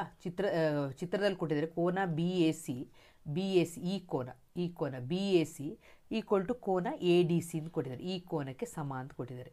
ಕೋನ ಎ ಡಿ ಸಿ ಇದು ದತ್ತ. ಈಗ ನಾವು 2 ತ್ರಿಭುಜ ತೊಗೊಳ್ಳೋಣ ಮಕ್ಕಳೇ. ಒಂದು ದೊಡ್ಡ ತ್ರಿಭುಜ ತೊಗೊಳ್ಳೋಣ. ದೊಡ್ಡ ತ್ರಿಭುಜದ ಹೆಸರು ಎ ಬಿ ಸಿ ಅಲ್ವಾ. ದೊಡ್ಡ ತ್ರಿಭುಜ ಇದು ಎ ಬಿ ಸಿ ದೊಡ್ಡ ತ್ರಿಭುಜವನ್ನು ತಗೊಳ್ತೀವಿ. ನೆಕ್ಸ್ಟ್ ತ್ರಿಭುಜ ಬಂದು ಚಿಕ್ಕ ತ್ರಿಭುಜವನ್ನು ತೊಗೊಳ್ಳೋಣ. ಯಾವುದು? A D C. ಈ ತ್ರಿಭುಜವನ್ನು ತೊಗೊಳ್ಳೋಣ. ಇಷ್ಟನ್ನೇ ತೊಗೊಳ್ಳೋಣ. ಓಕೆ, ಎ ಡಿ ಸಿಯನ್ನು ತೊಗೊಳ್ಳೋಣ. ಮತ್ತು ತ್ರಿಭುಜ ಎ ಡಿ ಸಿಗಳಲ್ಲಿ 2 ತ್ರಿಭುಜ ತೊಗೊಂಡಿದ್ದೀನಿ. ಒಂದು ದೊಡ್ಡ ತ್ರಿಭುಜ ಎ ಬಿ ಸಿ, ಇನ್ನೊಂದು ಸಣ್ಣ ತ್ರಿಭುಜ ಎ ಡಿ ಸಿಯನ್ನು ತೊಗೊಂಡಿದ್ದೀನಿ. ಈಗ ಮೊದಲನೇದಾಗಿ ನಮಗೆ ಕೇಳಿರೋದೇನು? C A square equal to, ಅದು ನಿಮ್ಮ ಮನಸ್ಸಲ್ಲಿ ಇರಬೇಕು ಯಾವಾಗಲೂ. ಪ್ರಶ್ನೆ ಏನು ಕೇಳಿದಾರೋ ಅದನ್ನು ಫಸ್ಟ್ ಮನಸ್ಸಲ್ಲಿ ಇಟ್ಕೊಳ್ಬೇಕು. 2 ತ್ರಿಭುಜ ತೊಗೊಂಡು 2 ಸಮರೂಪ ತ್ರಿಭುಜಗಳು ಅಂತ ಸಾಧಿಸ್ಕೊಳ್ಳೋಣ. ಇಲ್ಲಿ ಅವರೇ ಕೊಟ್ಟಿರುವಂತೆ ದತ್ತದಲ್ಲಿ ಏನು ಕೊಟ್ಟಿದ್ದಾರೆ? ಕೋನ ಬಿ ಎ ಸಿ ಅಲ್ವಾ. ಕೋನ B A C equal to A D C. ಇದೆಲ್ಲಿ ಕೊಟ್ಟಿರೋದು? ದತ್ತದಲ್ಲಿ ಕೊಟ್ಟಿರೋಂಥದ್ದು. ಕೋನ A D C equal to B A C, ಅದು ದತ್ತ. ನೋಡಿ ಮಕ್ಕಳಿಗೆ, 2 ತ್ರಿಭುಜಕ್ಕೂ ಸಿ ಅಂತ ಹೇಳೋದು ಸಾಮಾನ್ಯ ಅಲ್ವಾ. A B C Tribhuja, A B C ಮತ್ತು ಎ ಡಿ ಸಿ ಸಾಮಾನ್ಯ ಆಗುತ್ತೆ. ಆಗ ಕೋನ ಸಿ ಈಕ್ವಲ್ ಟು ಕೋನ ಸಿ ಅಂತ ಬರಿತೀನಿ. ಯಾಕೆ ಅಂತೇಳಿದ್ರೆ ಇದು ಕಾಮನ್, ಉಭಯ ಸಾಮಾನ್ಯ. 2ಕ್ಕೂ ಸೇಮ್ ಇದೆ ಅಲ್ವಾ. 2ಕ್ಕೂ ಒಂದು ಕೋನ ಸಿ ಅಂತಲೇ ಇದೆ, ಆದ್ದರಿಂದ ಉಭಯ ಸಾಮಾನ್ಯ ಅಂತ ಬರಿತೀನಿ. ಆದ್ದರಿಂದ ಈ 2 ತ್ರಿಭುಜಗಳು, ತ್ರಿಭುಜ ಎ ಬಿ ಸಿ ಸಮರೂಪಿ ಯಾವುದಕ್ಕೆ? ತ್ರಿಭುಜ ಎ ಡಿ ಸಿಗೆ. ಆಯಿತಾ? ಯಾವ ನಿರ್ಧಾರಕ? ಕೋನ ನಿರ್ಧಾರಕ. ಆಯಿತಾ? ಕೋನ ನಿರ್ಧಾರಕದ ಪ್ರಕಾರ ಇದು ಎ ಕ್ರೈಟೀರಿಯಾ. ಈ 2 ತ್ರಿಭುಜಗಳು ಏನಾಗಿದೆ? ಸಮರೂಪಿಗಳಾಗಿದೆ ಅಂತ. ಹಂಗೆ ಬಂದ ತಕ್ಷಣ ನಮಗೆ ಬೇಕಾಗಿದ್ದೇನು ನೋಡಿ, ಈ ಕೋನದ ಅಭಿಮುಖ. ಈಗ ದೊಡ್ಡ ತ್ರಿಭುಜ ತಗೊಳ್ಳಿ. ದೊಡ್ಡ ತ್ರಿಭುಜದ ಒಂದು ಬಾಹುವನ್ನು ತಗೊಳ್ಳೋಣ. ಆಗ ಅದು ಒಂದು ಬಾಹು ಅಂತ ಹೇಳಿದ್ರೆ ಈ ಕೋನವನ್ನು ಉಂಟು ಮಾಡಿದಂತಹ ಪಾರ್ಶ್ವಬಾಹುವನ್ನು ತಗೊಳ್ತಾ ಇದ್ದೀನಿ. ಓಕೆ, ಎ ಸಿ ಬೈ ಇಲ್ಲಿ ಈ ಕೋನ ಉಂಟು ಮಾಡಿದ ಪಾರ್ಶ್ವಬಾಹು ಯಾವುದು? D C. ಅದನ್ನೇ ತಗೊಳ್ತೀನಿ. A C by D C equal to next ಇದಕ್ಕೆ ಅಭಿಮುಖವಾಗಿರುವಂತಹ ಬಾಹುವನ್ನು ತಗೊಂಡಿದ್ದೀನಿ. ಯಾವ ಈ ಕೋನಕ್ಕೆ ಅಭಿಮುಖವಾಗಿರುವಂತಹ ಬಾಹು ಯಾವುದು? B C. ಅದನ್ನು ಬರೀರಿ, ಬಿ ಸಿ ಬೈ ಈ ತ್ರಿಭುಜದಲ್ಲಿ ಈ ಕೋನಕ್ಕೆ ಅಭಿಮುಖವಾಗಿರುವ ಬಾಹು ಯಾವುದು? ಅಭಿಮುಖವಾಗಿರುವಂತಹ ಬಾಹು ಈ ಸಣ್ಣ ತ್ರಿಭುಜದಲ್ಲಿ ಅಭಿಮುಖವಾಗಿರುವ ಬಾಹು ಯಾವುದು ಈ ಕೋನಕ್ಕೆ? A C. ಅದನ್ನು ಬರಿತೀನಿ. ಈಗ ಎ ಸಿ ಮತ್ತು ಎ ಸಿಯನ್ನು ಗುಣಿಸಿದ್ರೆ ಎಷ್ಟು ಬಂತು? A C square equal to ಇಲ್ಲಿ ಬಿ ಸಿ ಇದೆ, B C into D C. ಏನು ಕೇಳಿದಾರೋ ಅದು ಪ್ರೂವ್ ಆಯಿತು. ಅರ್ಥ ಆಯ್ತಲ್ಲ ಮಕ್ಕಳೇ? ಉತ್ತರ ನೋಡ್ಕೋಬೇಕು ಏನು ಮಾಡಬೇಕು ಅಂತ. ಇದಕ್ಕೆ ಅನುಗುಣವಾಗಿ ಬಾಹುಗಳನ್ನು ತೊಗೊಳ್ಬೇಕು. ಈಗ ಹೇಗೆ ಬಾಹು ತೊಗೊಂಡಿದ್ದೀನಿ ಅಂತ ನಿಮಗೆ ಇದು ಗೊತ್ತಾಗಿರ್ಬೋದು ಅಂತ ತಿಳ್ಕೊಳ್ತೀನಿ. ಇನ್ನೊಂದ್ಸಲ ಹೇಳ್ತೀನಿ ನೋಡಿ. ಇಲ್ಲಿ ಕೋನ ಮಾಡಿದ್ದಾರೆ, ಅವ್ರು ಕೋನ ಕೊಟ್ಟಿದ್ದಾರಲ್ಲ ಮಕ್ಕಳೇ, ಈ ಕೋನ ನಿಮ್ಮ ಗಮನದಲ್ಲಿ ಇರಬೇಕು ಯಾವಾಗಲೂ. ಈ ಕೋನ ಮತ್ತು ಇನ್ನೊಂದು ಕೋನ ಕೊಟ್ಟಿದ್ದಾರೆ, ಅದು ಬ್ಲ್ಯಾಕಲ್ಲೇ ಮಾಡಿದ್ದಾರೆ ನೋಡಿ, ಬ್ಲ್ಯಾಕಲ್ಲಿ. ಫಸ್ಟ್ ಅವ್ರು ಏನು ಮಾಡಿದ್ದಾರೆ, ಈ ಕೋನವನ್ನು ಉಂಟು ಮಾಡಿದಂತಹ ಪಾರ್ಶ್ವಬಾಹು ಯಾವುದು? A C. ಅದನ್ನು ಫಸ್ಟ್ ಬರೆಯೋದು ಎ ಸಿ. ಆಗ ಈ ಕೋನವನ್ನು ಉಂಟು ಮಾಡಿದ ಪಾರ್ಶ್ವಬಾಹು ಯಾವುದು? D C. ಅದನ್ನು ಕೆಳಗೆ ಬರೆಯೋದು. ಓಕೆ, ಚಿಕ್ಕ ತ್ರಿಭುಜದ್ದು. ಆಮೇಲೆ ದೊಡ್ಡ ತ್ರಿಭುಜಕ್ಕೆ ಈ ಕೋನದ ಅಭಿಮುಖವಾಗಿರುವ ಬಾಹು ಯಾವುದು? B C. ಅದನ್ನು ಬರಿತೀರ, ಬಿ ಸಿ. ಈ ಕೋನಕ್ಕೆ ಇಲ್ಲಿ ಕೆಳಗೆ ಈ ಕೋನಕ್ಕೆ ಅಭಿಮುಖವಾಗಿರೋ ಬಾಹು ಎ ಸಿ. ಅದನ್ನು ಬರೆದಿದ್ದೀರಾ. ಮತ್ತು ಅಡ್ಡ ಗುಣಕಾರ ಮಾಡಿದ್ರೆ A C square equal to B C into D C. ಏನು ಕೇಳಿದಾರ? ಹೆನ್ಸ್ ಪ್ರೂವ್ಡ್, ಸಾಧಿಸಿದೆ. ಓಕೆನಾ? ನೆಕ್ಸ್ಟ್ ಪ್ರಶ್ನೆ ಏನು ಅಂತ ನೋಡೋಣ. ಬಾಹ್ಯ ಬಿಂದುವಿನಿಂದ ವೃತ್ತಕ್ಕೆ ಎಳೆದ ಸ್ಪರ್ಶಕಗಳ ಉದ್ದವು ಸಮವಾಗಿರ್ತದೆ ಅಂತ. ಈಗ ಹೀಗಿದೆ, ಇದು ಬಾಹ್ಯ ಬಿಂದುವಿನಿಂದ ವೃತ್ತಕ್ಕೆ ಎಳೆದ ಸ್ಪರ್ಶಕ. ಚಿತ್ರ ನೋಡಿದ ತಕ್ಷಣ ನಿಮಗೆ ಗೊತ್ತಾಯಿತು ಅಂತ ತಿಳ್ಕೊಳ್ತೀನಿ. ಇದು ಪ್ರಮೇಯ ಅಲ್ವಾ? ಇದು ಓ ಎ ಪಿ ಬಿ ಈ ಪ್ರಮೇಯವನ್ನು ಸಾಧಿಸಬೇಕು. ನೀವು ಪುಸ್ತಕದಲ್ಲಿ ಕಲ್ತಿದ್ದೀರಾ ಅಂತ ತಿಳ್ಕೊಳ್ತೀನಿ. ಅದನ್ನು ಬರೆದು ಕಲಿತು ಸಾಧಿಸಿ. ಪ್ರಮೇಯ ನಿಮಗೆ ಪುನಃ ವಿವರಣೆ ಬೇಕು ಅಂತ ಏನಾದರೂ ಇದ್ದರೆ ಕಮೆಂಟ್ ಬಾಕ್ಸಲ್ಲಿ ಹಾಕಿ, ಹೇಗೆ ನಾವು ಈಸಿಯಾಗಿ ಕಲಿಬೋದು ಅಂತ ಹೇಳೋದನ್ನು. ಕರೆಕ್ಟ್ ಮೆಥಡು ಪ್ಲಸ್ ಒಂದೊಂದು ಸಲ ನಮಗೆ ಮಕ್ಕಳಿಗೆ ಕಲಿಸ್ಬೇಕಾದ್ರೆ ಕುರುಡು ಮೆಥಡನ್ನು ಯೂಸ್ ಮಾಡಬೇಕಾಗುತ್ತೆ. ಆ ಥರ ಮೆಥಡಲ್ಲೂ ಕಲಿಸ್ಬೇಕಾಗುತ್ತೆ. ಯಾಕಂದರೆ ಮಕ್ಕಳಿಗೆ ಪ್ರಮೇಯ ಇಂಪಾರ್ಟೆಂಟ್. ಬಟ್ ಅರ್ಥ ಮಾಡ್ಕೊಂಡು ಕಲಿತ್ರೆ ವೆಲ್ ಆ್ಯಂಡ್ ಗುಡ್, ತುಂಬ ಒಳ್ಳೆಯದು. ಯಾಕೆಂದರೆ ಅದನ್ನ ಬೇರೆ ಪ್ರಾಬ್ಲಮ್ಸಲ್ಲೆಲ್ಲ ಯೂಸ್ ಮಾಡಲಿಕ್ಕಾಗುತ್ತೆ. ನೋಡಿ, ಸ್ಪರ್ಶಕಗಳ ಉದ್ದವು ಸಮ ಆಗಿರುತ್ತೆ ಅಂತ ಈ ಥರ ಏನಾದರೂ ಕೊಟ್ಟರೆ, ಸ್ಪರ್ಶಕ ಉದ್ದ ಸಮ ಅಂತ ಹೇಳಿದ್ರೆ ಇದು 6 ಸೆಂಟಿಮೀಟರ್ ಅಂತ ಕೊಟ್ಟ ತಕ್ಷಣ ನೀವು 6 ಸೆಂಟಿಮೀಟರ್ ಅಂತ ಬರೀತೀರ. ಈ ಥರ ಪ್ರಾಬ್ಲಮ್ಸ್ ಎಲ್ಲ ಬೇಸ್ಡ್ ಆನ್ ಥಿಯರಮ್ಸು ಪ್ರಾಬ್ಲಮ್ಸ್ ಬರುತ್ತೆ. ಆಗ ನಿಮಗೆ ಇದನ್ನು ಕಲ್ತಿದ್ರೆ ಈಸಿಯಾಗುತ್ತೆ. ನೆಕ್ಸ್ಟು, ತಂದೆಯ ವಯಸ್ಸು 32ನೇ ಪ್ರಶ್ನೆ. ತಂದೆಯ ವಯಸ್ಸು ಅವನ ಮಗನ ವಯಸ್ಸಿಗಿಂತ 30 ವರ್ಷ ಹೆಚ್ಚಾಗಿದೆ. ಆಗ ಮಗನ ವಯಸ್ಸು ಎಕ್ಸ್ ಅಂತ ತೊಗೋಬೇಕು. ತಂದೆಯ ವಯಸ್ಸು ಎಷ್ಟು ತೊಗೋಬೇಕು? ಮಗನ ವಯಸ್ಸು ಏನು? ಎಕ್ಸ್ ಅಂತ ತೊಗೊಳ್ತೀರ. ತಂದೆಯ ವಯಸ್ಸು ಮಗನ ವಯಸ್ಸಿಗಿಂತ 30 ವರ್ಷ ಜಾಸ್ತಿ. ಮಗನ ವಯಸ್ಸು ಎಕ್ಸ್ ಆಗಿದ್ದರೆ ಅವನಿಗಿಂತ ಎಷ್ಟು ವರ್ಷ ಜಾಸ್ತಿ? 30 ವರ್ಷ ಜಾಸ್ತಿ. ನೆಕ್ಸ್ಟು ಸೆಂಟೆನ್ಸ್, ಇದು ಫಸ್ಟ್ ಬರೆದಾಯಿತು. ನೆಕ್ಸ್ಟು, 5 ವರ್ಷಗಳ ನಂತರ ತಂದೆಯ ಮತ್ತು ಮಗನ ವಯಸ್ಸು 5 ವರ್ಷಗಳ ನಂತರ ಅಂದರೆ ಮಗನಿಗೆ ನಾನು ಏನು ಮಾಡಬೇಕು? 5 ವರ್ಷ ಸೇರಿಸಬೇಕು. ಅಪ್ಪನಿಗೆ ಎಷ್ಟಿದೆ? ಎಕ್ಸ್ ಪ್ಲಸ್ 30 ಅಂತಿದ್ದಕ್ಕೆ ಪುನಃ ಅವನಿಗೂ 5 ವರ್ಷ ಸೇರಿಸಬೇಕು. ಅವುಗಳ ಗುಣಲಬ್ಧ ಅಂದರೆ ಬ್ರ್ಯಾಕೆಟ್ ಹಾಕಿ ಇದೆರಡನ್ನ ಏನು ಮಾಡಬೇಕು? ಗುಣಿಸಿದಾಗ ಎಷ್ಟು ಬರ್ತದೆ? 400 ಬರ್ತದೆ. ಇಷ್ಟು ಮಾಡಿದ ತಕ್ಷಣ ನೀವೇ ಪ್ರಾಬ್ಲಮನ್ನು ಸಾಲ್ವ್ ಮಾಡ್ತೀನಿ ಅಂತ ಯೋಚನೆ ಮಾಡ್ತೀನಿ. ಇದೊಂದು ಸ್ಟೆಪ್ ನೋಡಿ. X plus 5 into X plus 35 ಎಷ್ಟಾಗುತ್ತೆ? 35 ಈಕ್ವಲ್ ಟು 400.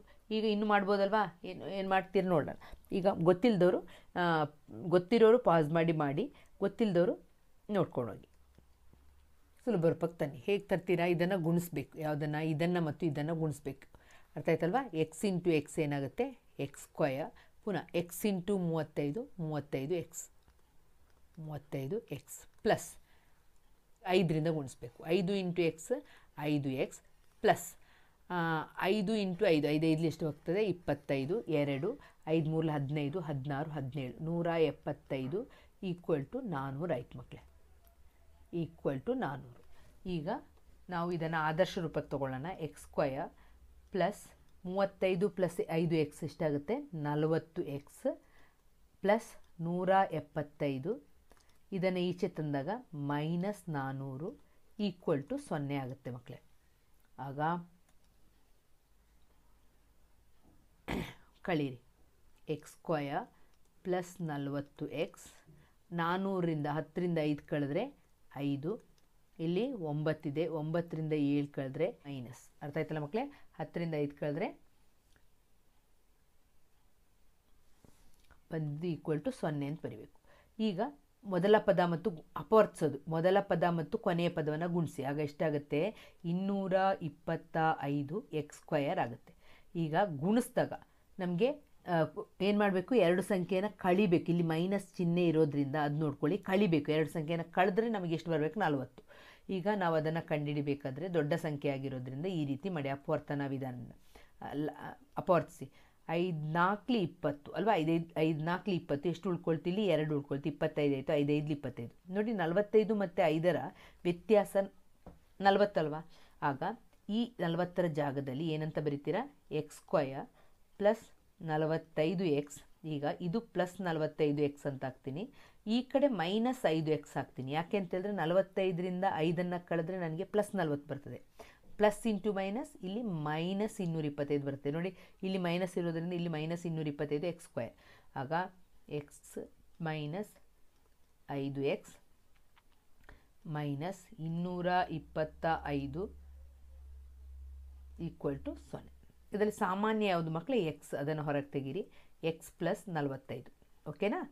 ಇಲ್ಲಿ ಏನು ಬರಿತೀರೋ ಎಕ್ಸ್ ಪ್ಲಸ್ 45 ಸೇಮ್ ಅದನ್ನೇ ರಿಪೀಟ್ ಮಾಡಿ, ಎಕ್ಸ್ ಪ್ಲಸ್ 45. ಈಗ ಇಲ್ಲಿ ಮೈನಸ್ 5 ಇದೆ ಮಕ್ಕಳೇ, ಅದನ್ನು ಮೈನಸ್ 5ಅನ್ನು ಇಲ್ಲಿ ಬರೀರಿ. ಈಕ್ವಲ್ ಟು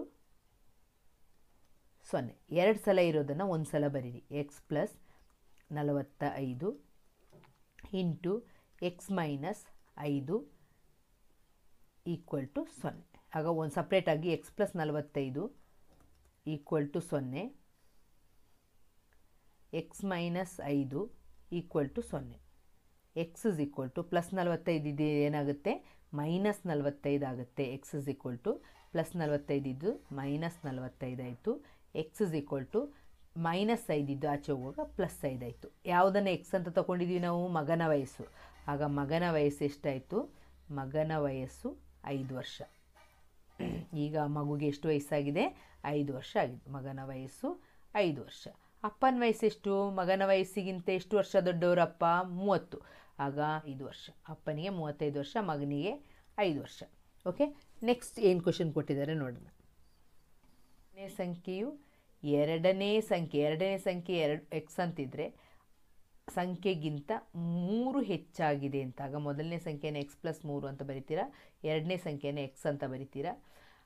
ಎರಡು ಸಂಖ್ಯೆಗಳ ವರ್ಗಗಳ ಮೊತ್ತ, ಇದನ್ನ ವರ್ಗ ಮಾಡಿದಾಗ ವರ್ಗಗಳ ಮೊತ್ತ, ಓಕೆ, x². ಈ ಎರಡನ್ನೂ ವರ್ಗ ಮಾಡಬೇಕು. ವರ್ಗಗಳ ಮೊತ್ತ ಎಷ್ಟು ಬರ್ತದಂತೆ, 29 ಬರ್ತದಂತೆ. ಇನ್ನು ನೀವು ಇದನ್ನು ಸುಲಭ ರೂಪಕ್ಕೆ ತರ್ತೀರಲ್ವಾ, x ಬೆಲೆ ಕಂಡುಹಿಡಿಯಿರಿ. ಮೊತ್ತ ಅಂತ ಕೊಟ್ಟಿದ್ದಾರೆ. ಆಗ ಇದನ್ನು x ಪ್ಲಸ್ 3 ಹೋಲ್ ಸ್ಕ್ವಯರ್ ಮತ್ತು ಪ್ಲಸ್ x² ಈಕ್ವಲ್ ಟು 20 ಅಂತ. ಇದು a plus B whole square ರೂಪದಲ್ಲಿದೆ ಮಕ್ಕಳು. ಇದು a plus B whole square ರೂಪದಲ್ಲಿದೆ. ಈಕ್ವಲ್ ಟು ಏನು ಬರೀತೀರಾ, a² plus 2ab plus b² ನೋಡಿ, 8ನೇ ಕ್ಲಾಸಲ್ಲಿ 7ನೇ ಕ್ಲಾಸಲ್ಲಿ ಕಲ್ತಿದ್ದು, ಇದು ಯಾವಾಗಲೂ 10th ಸ್ಟ್ಯಾಂಡರ್ಡ್ಗೂ ಬರ್ತಾ ಇದೆ. ಸೊ ಕಲಿಯುವಾಗ ಸರಿಯಾಗಿ ಕಲ್ತ್ಕೋಬೇಕು. ಇಲ್ಲಿ ಎಕ್ಸ್ ಪ್ಲಸ್ ಎಕ್ಸ್ ಎ ಇದ್ದ ಜಾಗದಲ್ಲಿ ಏನಿದೆ, ಇಲ್ಲಿ ಎಕ್ಸ್ ಇದೆ. ನಾನು x² ಪ್ಲಸ್ 3 ಅಂತ ಹೇಳಿದ್ರೆ b² 2 ಇಂಟು ಎ ಬಿ ಮಾಡೋಣ. 2 ಇಂಟು ಎ ಅಂದರೆ ಎಕ್ಸ್, ಬಿ ಅಂತ ಹೇಳಿದ್ರೆ 3 ಪ್ಲಸ್ b² ಅಂತ ಹೇಳಿದ್ರೆ a² ಪ್ಲಸ್ b² ಮಕ್ಕಳಿದು b² ಅಂತ ಹೇಳಿದ್ರೆ 3² ಪ್ಲಸ್ ಇದು x² ಅಂತ ಬರೀತೀರಾ, ಈಕ್ವಲ್ ಟು 29. ಈಗ x² plus 2 3 6x plus 3 3 9 plus x² ಇದನ್ನು ಈಚೆ ತಂದಾಗ ಮೈನಸ್ 29 ಈಕ್ವಲ್ ಟು 0. ಇಲ್ಲಿ x² ಮತ್ತು x² ಸೇರಿಸಿದಾಗ ಒಂದೇ ಥರ ಇರೋದನ್ನ ಕೂಡಿಸ್ತೀರ. x² ಸೇರಿಸಿದಾಗ ಎಷ್ಟಾಗುತ್ತೆ, 2x² ಪ್ಲಸ್ 6x 29ರಿಂದ 20 ನೋಡಿ, ಇದು ಪ್ಲಸ್ 9, ಇಲ್ಲಿ ಮೈನಸ್ 29. ಆಗ ಕಳೆದಾಗ ನಮಗೆ ಎಷ್ಟು ಬರ್ತದೆ, ಮೈನಸ್ 20 ಈಕ್ವಲ್ ಟು 0. ಎಲ್ಲವೂ 2ರಿಂದ ಭಾಗ ಆಗ್ತದೆ ಮಕ್ಕಳೇ. ಆಗ ಸುಲಭ ಮಾಡ್ಕೊಳ್ಳಿಕ್ಕೋಸ್ಕರ 2ರಿಂದ ಭಾಗಿಸಿ. x² ಆಯಿತು, 2 ಎಷ್ಟಲಿ 6, 2 3 6, 3x ಮೈನಸ್ 2 ಎಷ್ಟಲಿ 10 20, 2 10 ಈಕ್ವಲ್ ಟು 0. ಈಗ 10 ಇಂಟು x² ಇದನ್ನು ಅಪವರ್ತಿಸಬೇಕು. 10 ಇಂಟು x² 10x² ಆಯಿತು ಮಕ್ಕಳೇ. ಈಗ ಅಪವರ್ತಿಸುವಾಗ ವ್ಯತ್ಯಾಸ ಎಷ್ಟು ಬರಬೇಕು, ನಮಗೆ 3 ಬರಬೇಕು. ಆಗ 5 2 10. ಓಕೆ, ವ್ಯತ್ಯಾಸ 5ರಿಂದ 2 ಕಳೆದ್ರೆ 3. ಎಂಥ 3 ಬೇಕು ನನಗೆ, ಪ್ಲಸ್ 3. ಪ್ಲಸ್ 3 ಬೇಕು ಅಂತ ಹೇಳಿದ ತಕ್ಷಣ ಇಲ್ಲಿ ಏನು ಹಾಕ್ಬೇಕು, ನಾನು ಪ್ಲಸ್ ಚಿಹ್ನೆ ಹಾಕಬೇಕು. ಯಾಕೆಂದರೆ ಇಲ್ಲಿ ದೊಡ್ಡ ಸಂಖ್ಯೆಯಿಂದ ಪ್ಲಸ್ ಇದ್ದರೆ ಮಾತ್ರ ನನಗೆ ಇಲ್ಲಿ 3 ಬರೋದು, ಪ್ಲಸ್ 3 ಬರೋದು. ಇಲ್ಲಿ ಯಾವುದು ಹಾಕಬೇಕು, ಮೈನಸ್. 5 2 10. ಆಗ ಇಲ್ಲಿ 5x 2x. ಈಗ x² plus 5x minus 2x minus 10 equal to 0. ಇಲ್ಲಿ ಸಾಮಾನ್ಯ ಬಂದು x ಬರೀರಿ. ಎಕ್ಸ್ ಪ್ಲಸ್ 5, ಇದನ್ನ ಏನು ಬರೆದಿದ್ದೀರೋ ಅದನ್ನು ಹಾಗೆ ಬರೀರಿ, ಎಕ್ಸ್ ಪ್ಲಸ್ 5. ಇಲ್ಲಿ -2 ಇದೆ, -2 ಇಲ್ಲಿ ಬರೀರಿ. ಓಕೆ ನೋಡಿ, -2 into X -2 X minus into plus minus 2 5 10 ಮೇಲೆಗೆ ಏನು ಚೇಂಜ್ ಆಗಿಲ್ಲ, ಅರ್ಥ ಆಯ್ತಲ್ವಾ? 2 ಸಲ ಇದೆ, 1 ಸಲ ಬರೀರಿ ಎಕ್ಸ್ ಪ್ಲಸ್ 5 ಅಂತ. ನೆಕ್ಸ್ಟು ಬ್ರ್ಯಾಕೆಟ್ ಹೊರಗಿರೋದು ಎಕ್ಸ್ -2 ಈಕ್ವಲ್ ಟು 0. ಈಗ ಸಪ್ರೇಟಾಗಿ ಬರ್ಕೊಳ್ಳಿ, x plus 5 equal to 0, x -2 equal to 0, x equal to -5, x is equal to 2. ಈಗ -5 ಇದನ್ನ ನಾವು ತೊಗೊಳ್ಳಲ್ಲ, ಯಾಕೆಂತಂದರೆ ಪ್ಲಸ್ ಇರೋದನ್ನೇ ತೊಗೊಳ್ಬೇಕು, ಅರ್ಥ ಆಯ್ತಾ? ಆಗ ಎಕ್ಸ್ ಇಸ್ ಈಕ್ವಲ್ ಟು 2 ಆಗುತ್ತೆ. ಎಕ್ಸ್ ಬೆಲೆ 2, ಎರಡನೇ ಸಂಖ್ಯೆ ಎಷ್ಟಾಗುತ್ತೆ? ಎರಡನೇ ಸಂಖ್ಯೆ ಬಂದು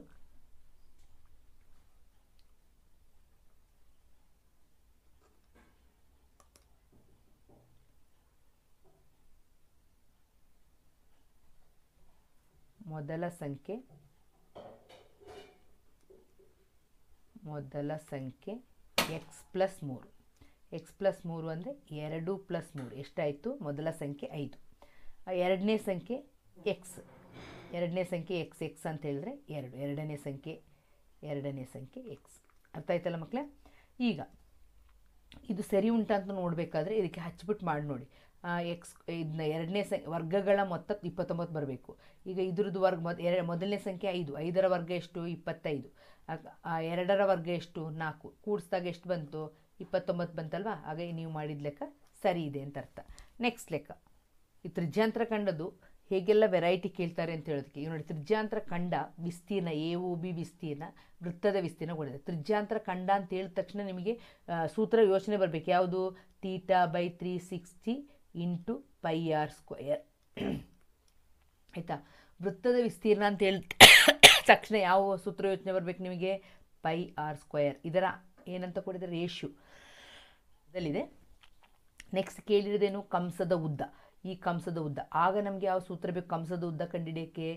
θ/360 ಇಂಟು 2πr. ಇಷ್ಟು ಸೂತ್ರಗಳು ನಿಮಗೆ ಇಲ್ಲಿ ಬೇಕು. ನಿಮಗೆ ಇಷ್ಟು ಅರ್ಥ ಆದರೆ, ಇಷ್ಟು ನೀವು ಮಾಡಲಿಕ್ಕೆ, ನಿಮಗೆ ಬರಲಿಕ್ಕೆ ಅಂತ ಗೊತ್ತಾದರೆ ನೀವು ಖಂಡಿತ ಮಾಡಲಿಕ್ಕಾಗುತ್ತೆ ಮಕ್ಕಳ ಲೆಕ್ಕನ. ನೋಡಿ ಮಕ್ಕಳೇ, ಇದನ್ನು ತ್ರಿಜ್ಯಾಂತರ ಖಂಡದ ವಿಸ್ತೀರ್ಣ ಭಾಗಿಸು ವೃತ್ತದ ವಿಸ್ತೀರ್ಣ ಅಂತ ಬರೀತೀರ. Equal to 1/5. ಸೂತ್ರ ಗೊತ್ತು ನಿಮಗೆ, θ/360 ಇಂಟು πr²/πr². ಈ πr² ಕ್ಯಾನ್ಸಲ್ ಆಯಿತು. θ/360 ಈಕ್ವಲ್ ಟು 1/5 ಅಡ್ಡ ಗುಣಕಾರ, ಕ್ರಾಸ್ ಮಲ್ಟಿಪ್ಲಿಕೇಶನ್. ಆಗ 5 ಇಂಟು ಇದು ಎಷ್ಟಾಗುತ್ತೆ? 5 into θ 5 θ equal to 360 into 1 360. θ equal to 360/5. ಇದನ್ನು ಭಾಗಿಸ್ತೀರಾ, ಆಗ ನಿಮಗೆ ಎಷ್ಟು ಬಂತು? 72. ಹೆಂಗೆ? 5 7 35. ಎಷ್ಟು ಉಳಿತು? 1 ಉಳಿತು, 10 ಆಯಿತು. 5ರಲ್ಲಿ 10. ಇದು ಕಂಡುಹಿಡಿದ ಮೇಲೆ θ ಕಂಡುಹಿಡಿದಾದ್ಮೇಲೆ r ಗೊತ್ತಿದೆ, ಪ್ರಶ್ನೆಯಲ್ಲೇ ಕೊಟ್ಟಿದ್ದಾರೆ. ಆಗ ಕಂಸದ ಉದ್ದವನ್ನು ಕಂಡುಹಿಡಿಯಿರಿ. θ/360 into 2πr 72/360 into 2 into 22/7 into 7. r ಬೆಲೆ 7 ಅಲ್ವಾ? ಆಗ ಕ್ಯಾನ್ಸಲ್ ಆಗುತ್ತೆ. 7 ಕ್ಯಾನ್ಸಲ್ ಆಯಿತು. ಎರಡನೇ ಮಗ್ಗಿಲು ಹೋಗುತ್ತೆ ಮಕ್ಕಳೇ. ಇದನ್ನು ಸುಲಭ ರೂಪಕ್ಕೆ ತಂದಾಗ 2 1 2 ಇಲ್ಲಿ 1 ಉಳ್ಕೊಳ್ತು. 2 8 16 180 ಬಂತು. ಇದನ್ನು ಕಟ್ ಮಾಡಿತ್ತು. ಮತ್ತು ಈಗ ಪುನಃ 2ರಿಂದನೇ 2 9 18 90 ಬಂತದೆ. ಇಲ್ಲಿ 2 1 2 2 1 2 11 ಆಯಿತು. ಪುನಃ 9ನೇ ಮಗಿ 9 10 90 9 8 72. ಮೇಲೆ 8 ಮತ್ತು 11 ಇದೆ. 11 8 88 ಭಾಗಿಸಿ 10 808. ಕೆಲವರಿಗೆ ಹೀಗೆ ಹೊಡಿಲಿಕ್ಕೆ ಕಷ್ಟ, ಬಟ್ ಇದು ಈಸಿಯೆಸ್ಟ್ ಮೆಥಡ್. ಇದು ನಿಮಗೆ ಕಷ್ಟ ಆಗ್ತಾಯಿದೆ, ನಮ್ಗೆ ಹೊಡಿಲಿಕ್ಕೆ ಗೊತ್ತಾಗ್ತಾ ಇಲ್ಲ ಅಂತ ಹೇಳಿದ್ರೆ ಮೇಲೆ ಇರೋದನ್ನು ಏನೆಲ್ಲ ಇದೆ ಅದನ್ನೆಲ್ಲ ಗುಣಿಸಿ ಇದು ಹೊಡೆಯೋದು ಗೊತ್ತಾಗುತ್ತಲ್ಲ. 7 7 ಸೇಮ್ ಇರೋದ್ರಿಂದ ಅದು ಹೊಡೆಯೋದು ಗೊತ್ತಾಗುತ್ತೆ. ಇದು ನಿಮಗೆ ಕನ್ಫ್ಯೂಸ್ ಆಗಾದರೆ ಗುಣಿಸಿ ಬಾಕಿ ಕೆಳಗಿನಿಂದ ಬಾಗಿಸಿದ್ರೆ ಆಯಿತು. ಅರ್ಥ ಆಯ್ತಲ್ಲ? ಕೆಳಗಿರೋದ್ರಿಂದ ಇದು ಈಸಿಯೆಸ್ಟ್ ಮೆಥಡ್, ಯಾಕೆಂದರೆ ಗೊತ್ತಿರ್ತದೆ ಮಕ್ಕಳೇ. ನೆಕ್ಸ್ಟು 4 ಮತ್ತು 5 ಮಾರ್ಕಿನ ಪ್ರಶ್ನೆಯನ್ನು ಮುಂದಿನ ವೀಡಿಯೋದಲ್ಲಿ ಮಾಡ್ತೀನಿ.